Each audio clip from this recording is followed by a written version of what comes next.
હવા કે ધૂળવાળા મોસમમાં ઘરને ચોખ્ખું રાખવાની ટિપ્સ. પવન કે આંધીના મોસમમાં ઘરમાં ધૂળ આવવી સામાન્ય છે, પરંતુ કેટલીક સરળ રીતો અપનાવીને તમે તમારા ઘરને એકદમ ચોખ્ખું રાખી શકો છો. બારી અને દરવાજા બંધ રાખો. જ્યારે પવન વધારે હોય ત્યારે બારી બારણાં બંધ રાખો. જો હવાની જરૂર હોય તો સવારે કે સાંજે જ્યારે પવન ઓછો હોય ત્યારે જ બારી ખોલો. ભીના કપડાથી ડસ્ટિંગ કરો. સૂકા કપડાથી ધૂળ ઉડીને પાછી બીજા જગ્યાએ બેસી જાય છે. તેથી ફર્નિચર અને વસ્તુઓ સાફ કરવા માટે થોડા ભીના માઇક્રોફાઇબર કપડાનો ઉપયોગ ખાસ કરો. તિરાડો અને ગેપ પેક કરો. બારી કે દરવાજાની નીચે રહેલી જગ્યામાં ધૂળ સૌથી વધારે અંદર આવે છે. ત્યાં જાડા પડદા, ડ્રાફ્ટ સ્ટોપર કે જૂના કપડાં લગાવી દો. ડોરમેટનો ઉપયોગ. ઘરની અંદર અને બહાર સારી ક્વોલિટીના ડોરમેટ રાખો, જેથી પગના તળિયે ચોટેલી ધૂળ બહાર જ રહી જાય.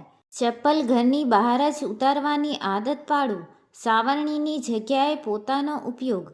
સાવરણીથી કચરો વાળવાથી ધૂળ હવામાં ઉડે છે, તેથી સીધું ભીનું પોતું મારવું વધારે સારું છે, જેથી ધૂળ જમીન પર જ ચોંટી જાય. જો વેક્યુમ ક્લીનર હોય તો તેનો ઉપયોગ ઉત્તમ છે.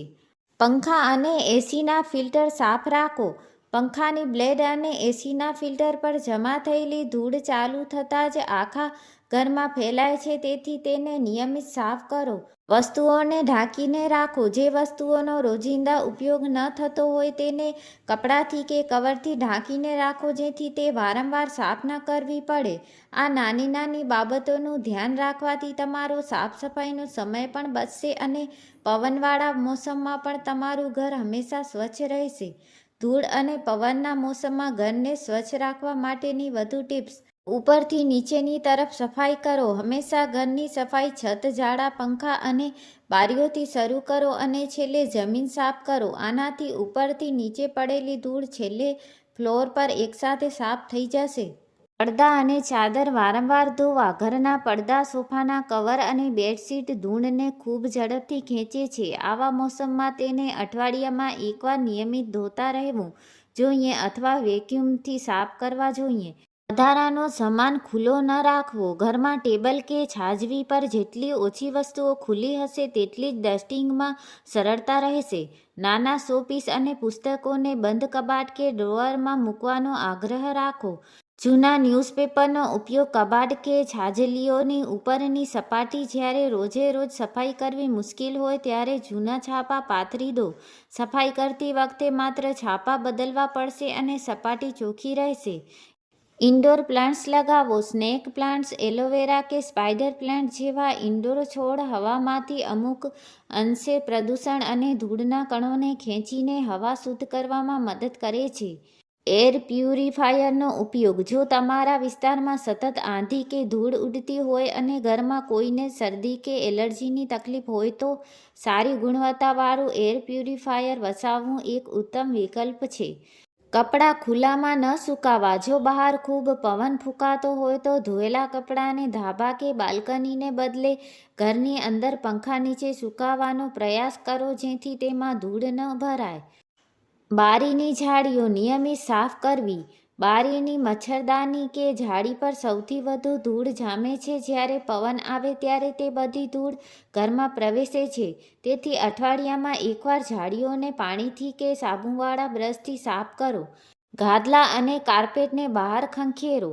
ઘરની અંદર જાડા કાર્પેટ, ડોરમેટ કે ગાદલા ખંખેરવાનું ટાળો. તેને હંમેશા ઘરની બહાર ખુલ્લી જગ્યામાં લઈ જઈને સાફ કરો, જેથી ધૂળ ઘરમાં પાછી ન ફેલાય.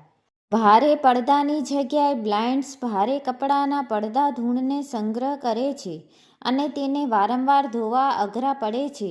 જો શક્ય હોય તો રોલર બ્લાઇન્ડ્સ વાપરો, જેને ભીના કપડાથી સરળતાથી લૂછી શકાય છે. પાલતુ પ્રાણીઓની સફાઈ. જો ઘરમાં કૂતરો કે બિલાડી હોય તો બહારથી આવ્યા પછી તેમના પગ લૂછો અને તેમને બ્રશ કરો. તેમના વાળ અને પગમાં ઘણી ધૂળ ચોંટીને ઘરમાં આવતી હોય છે. હ્યુમિડિફાયરનો ઉપયોગ. હવામાં થોડો ભેજ જાળવી રાખવાથી ધૂળના હળવા કણો હવામાં ઉડવાને બદલે ભારે થઈને નીચે બેસી જાય છે. સૂરરેક ઘરની બહાર રાખો. પગરખા દ્વારા સૌથી વધુ ગંદકી અને ધૂળ ઘરમાં પ્રવેશે છે. સૂરરેકને દરવાજાની બહાર જ રાખો અને ઘરમાં પહેરવાના ચપ્પલ એકદમ અલગ રાખો. Fabric સોફ્ટનરનો spray. ફર્નિચર કે કાચની સપાટી લૂછવા માટે પાણીમાં થોડું ફેબ્રિક સોફ્ટનર ઉમેરીને તેનો સ્પ્રે બનાવો. આ મિશ્રણ ધૂળને સપાટી પર ચોંટતી અટકાવે છે અને લાંબા સમય સુધી ડસ્ટિંગ કરવાની જરૂર પડતી નથી. બાલ્કની કે આંગણાની પહેલાં સફાઈ કરો. પવન ફૂંકાય ત્યારે બહારની ધૂળ જ સૌથી પહેલાં ઘરમાં પ્રવેશે છે. તેથી ઘરની અંદરની સફાઈ કરતાં પહેલાં તમારી બાલ્કની કે આંગણામાં થોડું પાણી છાંટી દો. આનાથી ત્યાંની ધૂળ જમીન પર બેસી જશે અને હવામાં ઉડીને ઘરમાં નહીં આવે. માઇક્રોફાઇબર કપડાંનો જાદુ. સામાન્ય સુતરાઉ કપડાં કે જૂના ટી-શર્ટ ધૂળને માત્ર એક જગ્યાએથી બીજી જગ્યાએ ધકેલે છે. તેની જગ્યાએ માઇક્રોફાઇબર કપડાંનો ઉપયોગ કરો. તેમાં રહેલા ગુણધર્મો ધૂળના નાના નાના કણોને ચુંબકની જેમ પોતાનામાં ધકેલી લે છે. સફાઈના સાધનોની સફાઈ. ઘણીવાર આપણે ઘર સાફ કરીએ છીએ પણ સાવરણી, પોતો કે ડસ્ટર સાફ કરવાનું ભૂલી જઈએ છીએ. ગંદા પોતાથી ફ્લોર લૂછવાથી ધૂળના દાગ રહી જાય છે. તેથી વાપર્યા પછી પોતા અને ડસ્ટરને સાબુ કે ગરમ પાણીથી બરાબર ધોઈને જ સૂકવો. પલંગ પર ડસ્ટ કવર. જો બેડરૂમમાં આખો દિવસ ધૂળ આવતી હોય તો પલંગ પરની ચાદર ઝડપથી ખરાબ થઈ જાય છે. દિવસ દરમિયાન બેડશીટ પર એક જૂની અથવા મોટી ચાદર પાથરી દો અને રાત્રે સૂતી વખતે તેને હટાવી દો, જેથી તમને સૂવા માટે સ્વચ્છ પથારી મળે. કબાટ અને ડ્રોઅર તરત બંધ કરો. કપડાં કે વસ્તુઓ કાઢ્યા પછી કબાટ અને ડ્રોઅર તરત જ બરાબર બંધ કરવાની આદત પાડો. સહેજ પણ ખુલ્લા રહેલા કબાટમાં પવન સાથે ધૂળ ભરાય છે અને અંદર રહેલા ધોયેલા કપડાં પણ ગંદા થાય છે. લિન્ટ રોલરનો ઉપયોગ. લિમ્પ શેડ, સોફાના કુશન અથવા પડદા જેવી કપડાની સપાટી પરથી ધૂળ અને વાળ દૂર કરવા માટે કપડા પર ફેરવાનું લિન્ટ રોલર ખૂબ જ કામ લાગે છે. પોતાના પાણીમાં વિનેગર કે લીંબુ. પોતા મારવાના પાણીમાં થોડું વ્હાઇટ વિનેગર કે લીંબુના 2-3 ટીપાં નાખવાથી જમીન પરની ધૂળ તો અસરકારક રીતે સાફ થઈ જશે, પણ સાથે જ ઘરમાં તાજગી આવશે અને ફ્લોર વધારે ચમકશે. બાળકોના સોફ્ટ ટોયઝની સફાઈ.